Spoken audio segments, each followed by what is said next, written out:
think that CES will be interesting because I think the conversations that have been happening independently will start to come together, specifically around national TV on one side and addressable on the other.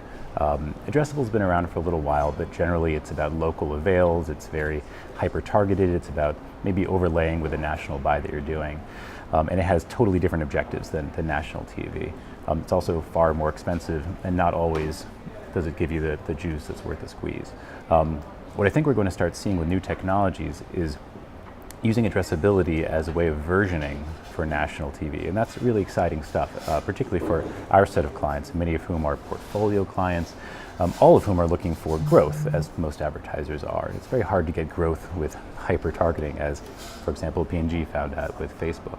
So, for example, if you're a national advertiser with a large agency like OMD, we're using our clout on your behalf to bring you advantageous rates for your national buy. But you also have a portfolio of brands or accounts.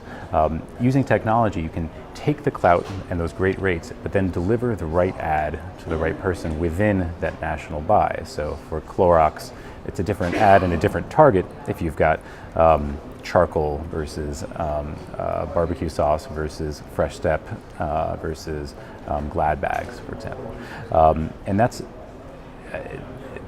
a remarkable opportunity. Why wouldn't you? Essentially, is the idea. So I'm looking forward to that conversation at CES.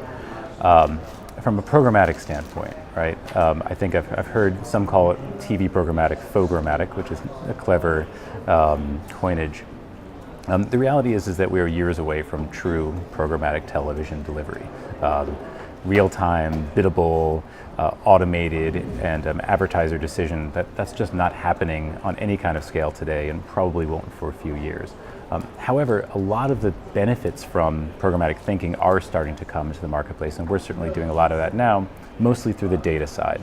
So some of that is when you take your national buy and you say, okay, using data from third-party sources up first-party sources, which is really interesting. We can adjust our schedule, our programming, our day parts to deliver a significantly higher percentage of the people we're trying to reach, using the same techniques that we would today in buying TV. That's a big deal. Also, the networks are realizing that they need to offer something to generate more value, because they're certainly not offering more eyeballs than they were before. So whether that's Turner or NBC or from the streaming side, Hulu, they're coming to us and saying, hey guys, we can use the power of data to take the deals you already have in place, that you've already used your clout to buy, to optimize, to deliver a better response and a better result for your clients. And that's a good thing.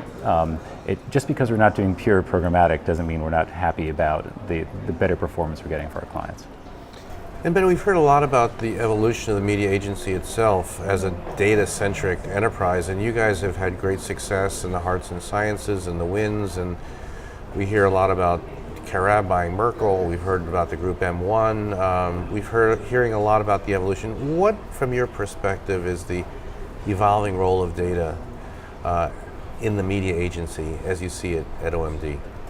The biggest change has been taking data out of the data silo, or even out of the digital silo for that matter. For years, data's been the place for the geeks and the guys who buy the banners and the rest. Where we're seeing the biggest impact for our clients is making data part of the beginning of the process, and therefore affecting every medium that we plan and buy on behalf of our clients. And when you do that, suddenly it's 10x the impact. You can make your digital twice as good, or you can make your broadcast 30% better. And that 30% better in terms of effectiveness is going to drive a client's business in a big way, but only if you talk about data up front. So what we do now, what's changed at OMD is that our accounts are now organized around strategy, investment, marketing sciences, and data right at the beginning, not as an adjunct or a step 5 in the process. And that means we're making decisions really early on based on that data, as opposed to simply optimizing on the back end. And we've seen dramatic results because of it. CES is a really interesting place to look at television and the technology of television over the years.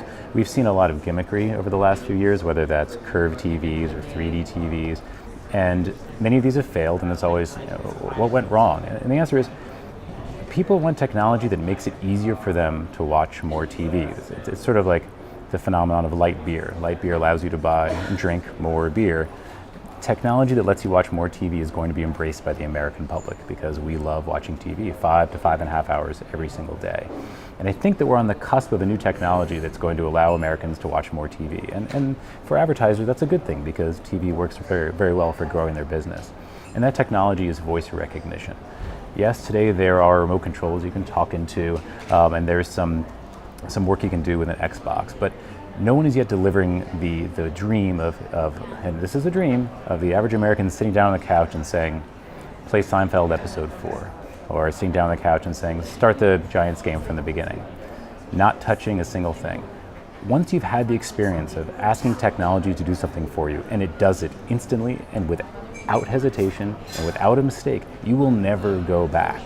So what's going to be interesting is, so who's going to play that role? Will it be Siri with Apple? Will it be Echo and Amazon's technology there? Will it be Google's technology of voice activation? I'm not sure. That's the new Battlefront, is voice activation in the living room with a TV, and may the best man win.